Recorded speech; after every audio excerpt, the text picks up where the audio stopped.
नमस्कार साथियों। तो आज है 9 जून 2026।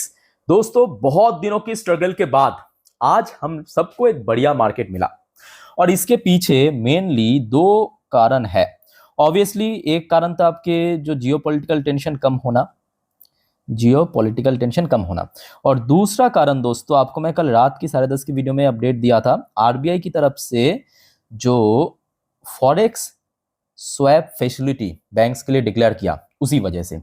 और यही कारण है कि आज हमने देखा कि बैंक निफ्टी, स्पेशली अगर आप देखेंगे बैंक निफ्टी आज बम्पर मूव किया। बैंक निफ्टी में भी अगर हम अलग से बात करें तो पीएसयू बैंक में सबसे बढ़िया मूवमेंट था। मतलब एक एक बैंक में देख रहा था, पीएनबी से लेके बैंक ऑफ इंडिया, एसबीआई, क्या मूवमेंट दिया है। मतलब 3%, 4%, 5%, 6% तक भी पहुंच गया।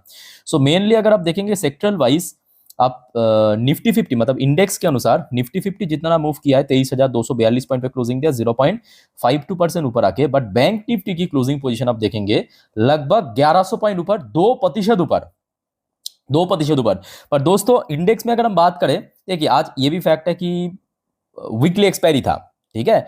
एक्सपायरी था तो थोड़ा बहुत वॉलेटाइल था, एक्सपेक्टेड था, तो उतना आज वॉलेटाइल मार्केट नहीं था, ऑनेस्टली कह रहा हूं। बट निफ्टी 50 आज कोई भी क्रूशल रेजिस्टेंस को ब्रेक नहीं कर पाया। जो आपको मैं कल रात की 10:30 की वीडियो में कह रहा था ना कि अपर साइड में फिलहाल 23,250, क्योंकि इसी लेवल में बार बार इसके पहले क्या सपोर्ट मिल रहा था, तो सपोर्ट पॉइंट बनेगा रेजिस्टेंस। तो आज इस रेजिस्टेंस को अनफॉर्चुनेटली ब्रेक नहीं कर पाया। कोशिश जरूर किया बट ब्रेक नहीं कर पाया, ठीक है। दूसरी तरफ बैंक निफ्टी पे पहुंच जाइए। बैंक निफ्टी आज बहुत अच्छा मूवमेंट दिया और जो 55,000 की क्रूशियल लेवल, दो रेजिस्टेंस, एक 54,500, दूसरा 55,000, दोनों को ही क्रॉस करके ऊपर चला गया। और दोस्तों आई होप कि आज आपके पोर्टफोलियो भी पॉजिटिव में तो क्लोजिंग देना चाहिए, क्योंकि आज आईटी सेक्टर के अलावा मोस्ट ऑफ दी सेक्टर बहुत अच्छा मूव किया, बहुत अच्छा मूव किया। तो दोस्तों क्या आपके पोर्टफोलियो की स्टेटस है, प्लीज कमेंट करके बताइए कमेंट बॉक्स में। अच्छा, फिलहाल देखिए अलग अलग सेक्टर वाइज, जैसे आईटी सेक्टर लगभग ½ % के आसपास डाउन था। बाकी निफ्टी नेक्स्ट 50 से लेके Nifty bank mid cap 100, Nifty 500, Nifty 100, Nifty mid cap 50, reality, infra, energy, FMCG, MNC, pharma, PSC, PSU bank, जो आपको मैं अभी अभी कह रहा था कि बैंक निफ्टी भले ही 2% के आसपास मूव दिया, पर उसमें मोस्टली जो कंट्रीब्यूशन है वो आपके पीएसयू बैंक की तरफ से ही आया है। क्योंकि आज प्राइवेट बैंक भी अच्छा था बट वही 1-1.5%, 2% के रेंज में था। बट पीएसयू बैंक आज लगभग 4%, 5% की रेंज पे मूव किया है। और सेक्टर वाइज बात करें, पीएसयू बैंक की सेक्टर सीधा 3.5% ऊपर मूव किया है, ठीक है। अच्छा, इसके अलावा ऑटो सेक्टर भी बहुत अच्छा था, मेटल सेक्टर भी बढ़िया था, small cap, Nifty 200, commodities, consumption, most of the sector आज नो डाउट पॉजिटिव में क्लोजिंग दिया। तो आशा रखता हूं कि आज आपके पोर्टफोलियो भी ठीक ठाक क्लोजिंग दिया होगा बहुत दिनों बाद, क्योंकि पिछले लगभग 5-6 ट्रेडिंग सेशन तो बहुत स्ट्रगल करवाया मार्केट, है ना। अच्छा, तो यहां तक एक आपको समझ आ चुका है कि बैंक निफ्टी की वजह से, और बैंक निफ्टी क्यों, क्योंकि आरबीआई की तरफ से जो फॉरेक्स स्वैप फैसिलिटी डिक्लेयर किया था, जिस बारे में ऑलरेडी आपको मैं कल रात की 10:30 की वीडियो में अपडेट दे दिया था, उस वजह से, ठीक है। अच्छा, अब आ जाइए दूसरा रीजन भी मैं आपको बता देता हूं। देखिए सबसे पहली बात, कल रात में यूएस मार्केट थोड़ा फ्रेजाइल था। मतलब जहां पे एक तरफ आप देखिए डॉ जोन्स थोड़ा बहुत नीचे क्लोजिंग दिया, मतलब नेगेटिव में। दूसरी तरफ Nasdaq composite key closing position इसके ठीक ऑपोजिट में था, काफी बढ़िया था, 0.86% ऊपर। बट आज सुबह सुबह जब डॉ जोन्स एंड नैस्डैक की फ्यूचर ओपन हुआ, दोनों ही फ्यूचर बहुत अच्छी पोजीशन पे ओपन हुआ। और अभी भी आप देख सकते हो कि डॉ जोन्स की फ्यूचर जहां पे 0.22% ऊपर चल रहा है। और ये सब हो रहा है आपके जियोपॉलिटिकल टेंशन की वजह से, जो आपको मैं लास्ट डे नहीं, लास्ट 2-3 हफ्तों से बार बार कह रहा हूं कि देखिए आप थोड़ा मेंटली प्रिपेयर होकर चलिए। अगर जियोपॉलिटिकल टेंशन बढ़ा, मार्केट उस हिसाब से रिएक्ट करेगा, अगर घटा तो मार्केट उस हिसाब से रिएक्ट करेगा, ठीक है। नैस्डैक की फ्यूचर भी 0.77% ऊपर चल रहा है। इवन जियोपॉलिटिकल टेंशन थोड़ा बहुत ड्रॉप होने के कारण या थोड़ा कम होने के कारण आज एशियन पैसिफिक मार्केट में मोस्टली अच्छा था। चाहे जापानीज मार्केट की बात करें, टीपीएक्स 500, टीपीएक्स 100, निक्काई से लेके मोस्टली इंडेक्स आप देखिए पॉजिटिव में क्लोजिंग दिया, बहुत ज्यादा नहीं बट फिर भी 1-2% की रेंज में क्लोजिंग दिया है। चाइनीज मार्केट भी आज मोस्टली अच्छा था, चाहे शंघाई की बात करें, शैंगचेन की बात करें, मोस्टली इंडेक्स 1%, 2%, कोई ½ %, कोई 1.5%, इसी रेंज में क्लोजिंग दिया। हांगकांग की मार्केट में आज थोड़ा बहुत वीकनेस था, बहुत वीकनेस नहीं बट थोड़ा बहुत वीकनेस था।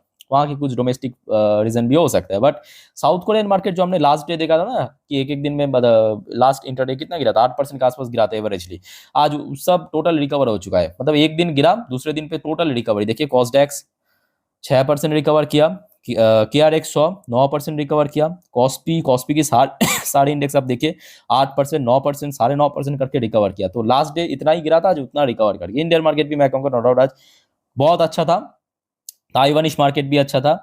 मोस्ट इंडेक्स 2.5% की रिकवरी। ऑस्ट्रेलियन मार्केट आज कुछ थोड़ा बहुत वीकनेस था, ये खचरा भी आज रिकवर कर गया। चलो, न्यूजीलैंड मार्केट भी ठीक ठाक था, मलेशियन मार्केट थोड़ा वीक था, इंडोनेशियन मार्केट तो भाई 7% 8% करके उछाला आज एक दिन पे। सिंगापुर मार्केट भी ठीक ठाक था, थाई मार्केट भी ठीक ठाक था, यानी मोस्ट ऑफ द आज एशियन मार्केट आज काफी अच्छा रिकवरी देखने को मिला। मेनली वही जियोपॉलिटिकल टेंशन कम हो रहा है, जियोपॉलिटिकल टेंशन कम होने के कारण जो ऑयल प्राइस की फ्यूचर्स है, यानी ब्रेन क्रूड की फ्यूचर्स है, उसमें भी 2% की गिरावट हुआ था। जैसे कि आपको मैं कल कहा था कि ऑयल प्राइस गिर सकता है आगे भी, तो आज आप देख सकते हो सुबह से ही लगभग वही $92-93 पर बैरल के इसी रेंज के आसपास चल रहा है। अभी आप देखिए रियल टाइम डेटा मैं आपको दिखा रहा हूँ, लगभग 1.97% नीचे चल रहा है, मतलब अप्रोक्सीमेटली 2% नीचे। अब दोस्तों देखिए यहाँ पे एक और बड़ी फैक्टर है, क्योंकि हो सकता है कि आज सुबह जो जियोपॉलिटिकल टेंशन थोड़ा बहुत कम होने के कारण ऑयल प्राइस गिरा है, अब कब बढ़ जाएगा वो किसी को पता नहीं है, क्योंकि आज की डेट में सिचुएशन ही कुछ ऐसा है। ठीक है, तो जिस वजह से आज हो सकता है कि थोड़ा बहुत टेंशन गिरा है, तो आपको बहुत ज्यादा खुश होने की जरूरत नहीं है। मैं आपको अपडेट तो दे दूंगा कि कौन कौन सी अपडेट आया, बट फिर भी आप लोग थोड़ा सा मेंटली प्रिपेयर होकर चलिए। जैसे कि आज गिरा है, अगर कल बढ़ गया अनफॉर्चुनेटली तो ऑपोजिट रिएक्शन भी होगा।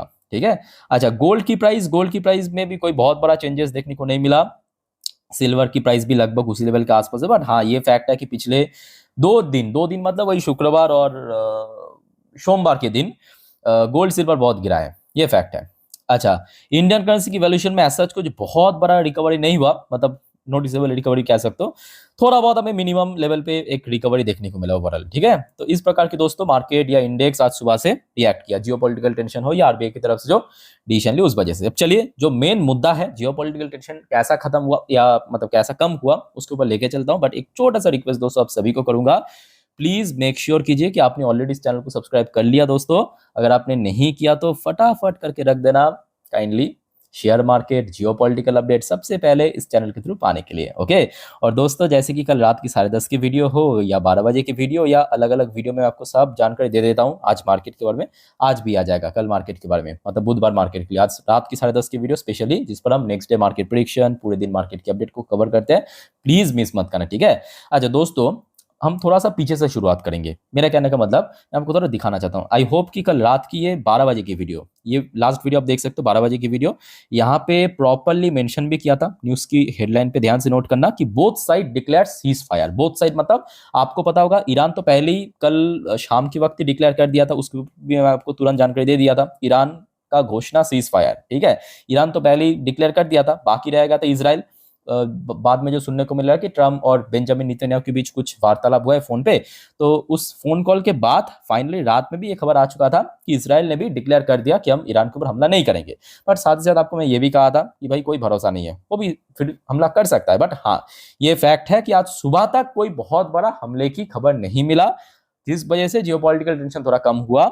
इवन डोनाल्ड ट्रंप की तरफ से भी हमने ये खबर सुनने को आया कि ट्रंप वार्न नेतन्याहू, क्योंकि बेंजामिन नेतन्याहू क्या कर रहा है कि बार बार लेबनान के ऊपर हमला कर रहा है, स्ट्राइक कर रहा है। ठीक है, सो यहाँ पे वार्निंग दिया है ट्रम्प की तरफ से, Israel could lose US backing. ये अब ऑलरेडी आपको दे चुका हूं, बस मैं आपको रिमाइंडिंग पर्पस दे रहा हूं ताकि आप आगे की स्टोरी को कनेक्ट कर पाए अच्छे से। ठीक है, डोनाल्ड ट्रम्प ने यह मतलब वार्निंग दिया नेतन्याहू को कि अगर इजराइल फर्दर ईरान के ऊपर या किसी और देश के ऊपर हमला किया तो यूएस की बैकिंग नहीं मिलेगा या यूएस की सपोर्ट नहीं मिलेगा, जो आज की डेट में यूएस करते हैं। ठीक है, तो यहां तक सब कुछ क्लियर। अब आ जाइए नेक्स्ट स्टोरी पे। नेक्स्ट स्टोरी क्या है कि डोनाल्ड ट्रंप को जब एक मीडिया ब्रीफिंग में पूछा गया कि सर ये सब तो ठीक है, बट आप ये बताइए कि अल्टीमेटली ये डील कब साइन होगा, न्यूक्लियर डील ईरान के साथ। तो ट्रम्प ने उसके बाद कहा कि Iran nuclear deal could be reached in 2 to 3 days, मतलब अगले 2 से 3 दिन के अंदर ये साइन हो जाएगा। और प्रेडिक्शन किया कि टोटल विक्ट्री। चलो ठीक है, ये तो ट्रम्प कुछ ना कुछ बतियाता रहता है। एग्जैक्टली उन्होंने क्या कहा मैं आपको थोड़ा सा स्टोरी में भी पढ़ के सुना देता हूं, ध्यान से सुनना मेरे बात को। US president Donald Trump has expressed confidence that a diplomatic breakthrough with Iran could be reached within days, मतलब अगले कुछ दिनों के अंदर, saying Washington is in final throes of securing an agreement aimed at preventing Tehran from acquiring a nuclear weapon। मतलब जो US की condition या यूएस चाहते हैं कि ईरान कभी भी न्यूक्लियर कैपेबल कंट्री ना बने या कभी भी न्यूक्लियर प्रोग्राम ना करे या फ्यूचर में कभी भी उसके पास न्यूक्लियर हथियार ना रह पाए। ठीक है, तो यही चीज यहाँ पे ट्रम्प ने भी अगेन रिपीट किया। तो उसके बाद हमने देखा कि ऑयल भी अच्छे से रिएक्ट किया इसके बाद। बट दोस्तों एक गड़बड़ी है। गड़बड़ी क्या है पता है? जो आपको अभी तक कह रहा था कि कोई भरोसा नहीं है, एग्जैक्टली यही कह रहा था ना कि कोई भरोसा नहीं है। भले ही यहाँ पे डोनाल्ड ट्रम्प ने नेतन्याहू को मतलब वार्निंग दिया कि अगर इसराइल ने कोई स्ट्राइक वाइक किया तो हम साथ छोड़ देंगे। भाई ये 1 घंटा पूरा भी नहीं हुआ, बस अभी 4:30 बजे के 4:30 बजे के आसपास ये अपडेट मैं आपको दे रहा हूँ। ये देखिए बाहर की एक वेबसाइट है, ये देखिए अल अल जजीरा। ठीक है, यहाँ से ये खबर मिला कि Israel bomb Lebanon after Trump warn Netanyahu to stop. आपको मैं ये अपडेट में दे दिया था, डोनाल्ड ट्रम्प ने वार्निंग दिया नेतन्याहू को, उसके बाद इसराइल ने फिर से बॉम्बिंग कर दिया, लेबनान के ऊपर, जहाँ पे वही हिजबुल्ला जो यूएन डेजिग्नेटेड टेररिस्ट ऑर्गेनाइजेशन रहते हैं उसके ऊपर फिर से बॉम्बिंग कर दिया। तो जिस वजह से मैं बार बार कह रहा हूँ कि आप लोग थोड़ा सा मेंटली प्रिपेयर होके चलिए कि ऐसा कुछ फिक्स नहीं है कि मतलब ये वॉर एकदम से रुक गया। थोड़ा बहुत टेंशन कम हुआ तो मार्केट उस हिसाब से रिएक्ट किया। जब टेंशन बढ़ जाएगा फिर से स्ट्राइक होगा, बॉम्बिंग शुरू होगा, तो फिर से गड़बड़ा जा सकता है। ठीक है, तो ये सब के बीच में एक और छोटा सा बट बढ़िया अपडेट मैं आपको देना चाहता हूँ दोस्तों। थोड़ा याद कीजिए 2025 में देखिए, एक तो टैरिफ को लेके पूरा साल बीत गया, उसके साथ साथ एक और खबर मिला था H1B वीसा फी हाइक के ऊपर डोनाल्ड ट्रम्प ने पर कैंडिडेट के ऊपर या पर एम्प्लॉय के ऊपर $1 लाख थोप दिया था कि कंपनी को देना पड़ेगा। तो उसके बाद क्या हुआ, यूएस की जो कोर्ट है इसको टोटली ब्लॉक कर दिया।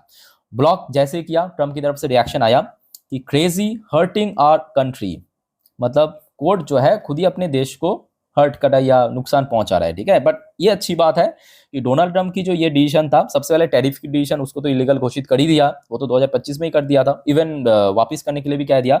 दूसरा, जो H1B वीजा फी हाइक, वो जो भारत की आईटी कंपनीज को काफी नुकसान पहुंच सकता था, इवन दुनिया भर की कंपनी जो यूएस में अपने एम्प्लॉय को लेके जाते हैं। ठीक है, सो उनके लिए काफी बढ़िया ये खबर है क्योंकि उसको भी ब्लॉक कर दिया।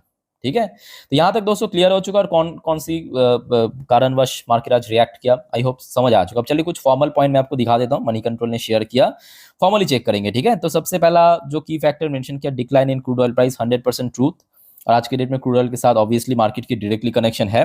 दूसरा फैक्टर मेंशन किया, फर्म ग्लोबल क्यूज, मतलब सुबह से जो एशियन पैसिफिक मार्केट या डॉ जोन्स नैस्डैक की फ्यूचर काफी बढ़िया मूड में था।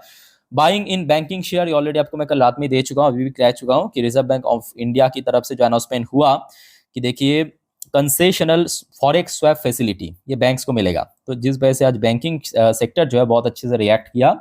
वॉलेटाइल इंडेक्स में भी थोड़ा बहुत हमें डिक्लाइन देखने को, कुछ टेक्निकल आउटलुक। ठीक है, होपफुली उसको क्लियर हो चुका है। आगे की जानकारी मैं आपको आगे दे दूंगा, आप देखना होगा कि कब तक ये जियोपॉलिटिकल टेंशन शांत रहता है या कम होता है। मैं तो चाहता हूँ कि टोटल खत्म हो जाए, वॉर एंड हो जाए, है ना, भारत की पॉइंट ऑफ व्यू से या मार्केट की पॉइंट ऑफ व्यू से तो बढ़िया ही रहेगा, मार्केट एकदम से तेजी हो जाएगा।